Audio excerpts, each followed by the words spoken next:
Welcome to Capital OTB's Daily Report, brought to you by CapitalOTBBet.com. This is the Friday, March 19th edition. I'm Seth Merrill. Thanks for joining us. And just a reminder, if you're not already a member of CapitalOTBBet.com, you can join very easily. Go to the website, CapitalOTB.com. Take a look, read through, see all the bells and whistles and advantages that are available to you by joining Capital OTB Bet.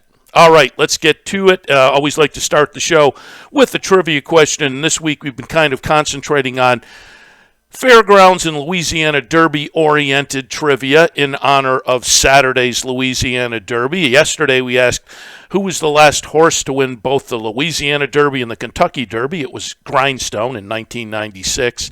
Now a little bit of a tougher question. Who was the last trainer to win the Louisiana Derby and the Kentucky Derby in the same year? Two different horses, but one trainer won both the Louisiana Derby and the Kentucky Derby in the same year. Who was the last trainer to do that? Lock in your answer before the end of the show. If you need a hint, we'll give you some multiple choices when we wind up a little bit later on. But again, the last trainer to win both the Louisiana Derby and Kentucky Derby in the same year. All right, it is the Daily Report for Friday, March 19th. Let's get to it. Mandaloon has taken a short lead from a battling Midnight Bourbon. On the outside is a Proxy, then Obesos, Senor Buscador. They come past the 16th. It's Mandaloon. Mandaloon, Proxy and Midnight Bourbon with Florent Giroux. It's Mandaloon. Mandaloon wins the Risen Star Stakes. Proxy was second, Midnight Bourbon third. That was Mandaloon taking him home in the Risen Star for trainer Brad Cox. Flojo, Florent Giroux on board.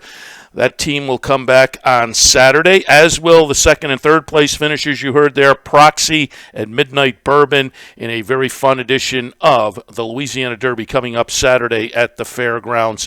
8 horses scheduled to go. Hot Rod Charlie is another interesting possible contender. Right and Just comes in with a couple of victories in the last 3 starts, although a 6th place finish behind the trio that were in front in the Risen Star. Run Classic, interesting off the maiden breaker and being lately raced for Brett Calhoun. Dallas Stewart brings in Starring in My Dreams for Windstar and part owner Dallas Stewart as well. So it's a fun edition of the Louisiana Derby, but highlights just a really fun card. Fairground Oaks on Saturday is going to feature yet another rematch between Clairiere and Travel Column. They are really establishing an old-time rivalry, having met now in 2 of their first few starts, and they have traded victories. So this is kind of the rubber match, as it were, for Clairiere and Travel Column. Again, they're Saturday in the Fairground Oaks. A little bit earlier on the card, it will be the Munoz Memorial on the turf. Colonel Liam, coming off his victory in the Pegasus World Cup turf, is the highlight in there for trainer Todd Pletcher, shipping in from the South Florida base. A little bit earlier, the New Orleans Classic, Owendale, might be a little bit interesting, coming out of a 3rd place finish behind Mystic Guide in the Razorback last time. But again, those are just some of a really good stakes card. Some of the stakes on the Saturday card down at the fairgrounds. We'll be looking forward to that and talking more about it as the weekend progresses on Racing Across America on Saturday morning on OTB TV, as well as, of course, the Handicapper Support as well. Our colleague Brian Nadeau joining us every week for the Handicapper Support, and he's been based at fairgrounds this winter, so he'll have some good opinions on that fairgrounds card. Also, want to hit you with some news. Our friend Gary Contessa, if you've been watching OTB TV going back to the summertime, Gary did some nice interviews for us that we plugged into the morning programming up at Saratoga.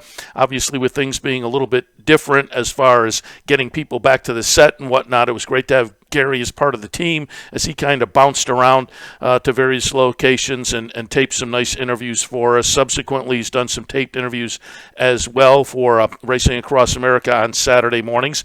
But now, Gary Contessa back to training. He had retired last year, but officially comes out of retirement on Friday down at Aqueduct. He'll have a horse running in the 8th race, Trust Your Instinct. Again, it's Aqueduct's 8th race on Friday. It'll be the first starter for Contessa since last March 21st down at Tampa Bay Downs. Contessa has won over 2,300 races dating back to 1985, and he is now going to be training privately for Bell Gable Stable. He'll be based down at Delaware Park, but again, his comeback is Friday afternoon down at Aqueduct in the 8th race with Trust Your Instinct. Wish Gary a lot of good luck on that. All right, I always like to look at the day ahead and give you a little update on just some of the tracks Capital OTB Bet will be covering. But on TV, we're going to be looking at on Friday afternoon some tracks like Aqueduct, Gulfstream, Tampa, Fairgrounds, Oaklawn, a little bit later on, Santa Anita. Don't forget, Friday and Saturday, Capital OTB will be taking bets on nighttime thoroughbred action. So the Friday Santa Anita card, you will be able to play the entire card. And looking at the weather at the various tracks I just mentioned, Aqueduct's going to be partly cloudy. Do note there may be some gusty winds in the afternoon, so take that into account. Gulfstream, potentially some morning storms on Friday.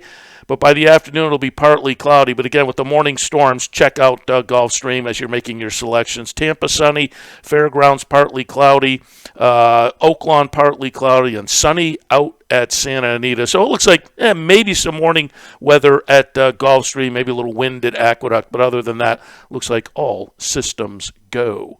All right, always like to toss out, if there's an idea, play of the day. I'm going to toss one out at Tampa in the 8th race. And I'm going to do a little 4-horse exacta box and hope our morning line holds up and hope the field holds up. I think with a 10-horse field, you can go 4 deep, particularly if our morning line does hold up. And so in this 8th race at Tampa, 8,000 conditional claimers going 6.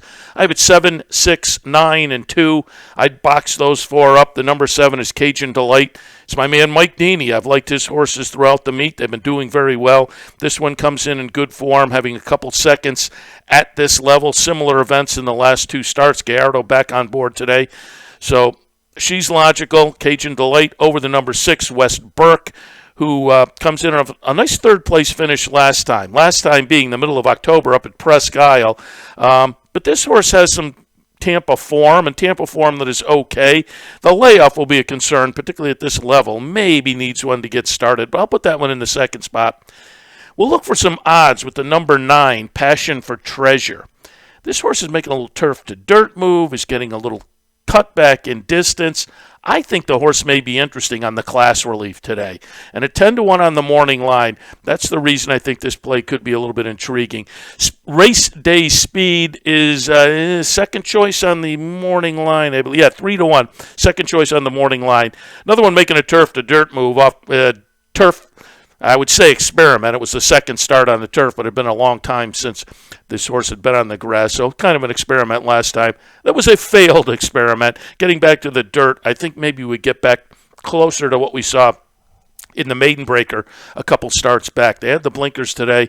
I think this horse will be a player too. So again, looking for maybe the 9 to get in the mix at a price, and I'll box him up in the 8th at Tampa, 7, 6, 9, and 2.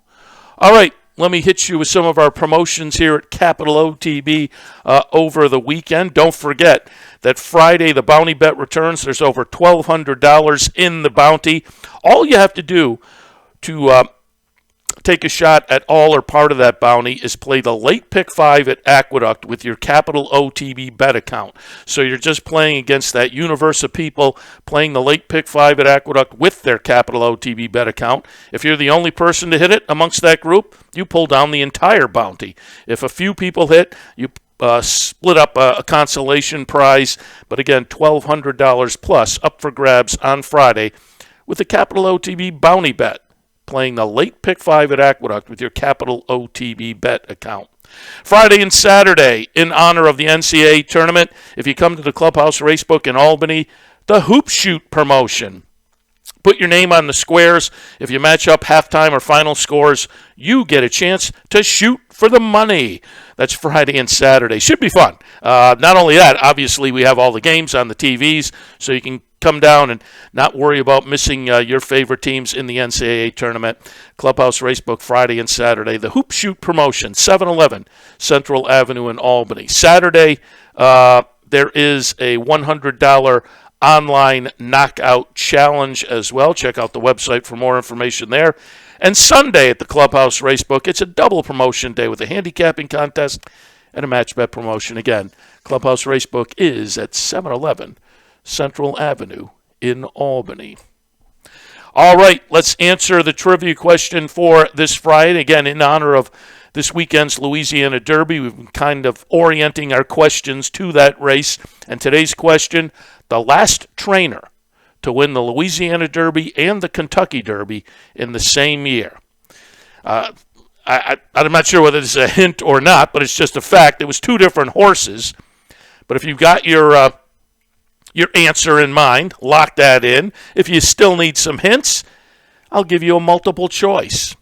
Was the trainer that won the Louisiana Derby and Kentucky Derby in the same year, the last trainer to do it, Todd Pletcher, Graham Motion, Bob Baffert, or Carl Nafsker? Well, we'll play you the stretch run of both the Louisiana Derby, and you'll hear the winner there, and then the Kentucky Derby, you'll hear the winner there. And let's see, if you don't yet have an answer in mind, maybe you'll get one after you hear these two stretch runs. Here comes Mission Impossible now switched out for the inside. Drosselmeyer's close to. In this final furlong, a Little Warm digs down. A Little Warm battles discreetly mine. Mission Impossible on the outside. Mission Impossible for Rajiv Mirage. Mission Impossible has won the Louisiana Derby. Noble's Promise has the lead. Super Saver down on that fence. Now he's in front. Super Saver, Calvin Burrell, 1 furlong from the Derby here. Noble's Promise runs in second. Patty Ocado is now third. Make music for me. Big Mugshot now fourth on the outside. And they're coming down to the finish. And it is Super Saver. A late run from Icebox. But it's Super Saver and Calvin Burrell. The unflappable Calvin Burrell riding that rail to victory once again in the Kentucky Derby. The year 2010, the Louisiana Derby winner, Mission Impossible, the Kentucky Derby winner, Super Saver, the trainer of both, Todd Pletcher. So Todd Pletcher, the answer to today's trivia question. That was the Capital OTB Daily Report brought to you by CapitalOTBBet.com, the Friday, March 19th edition. I'm Seth Merrill. As always, thanks for tuning in, and of course, good luck.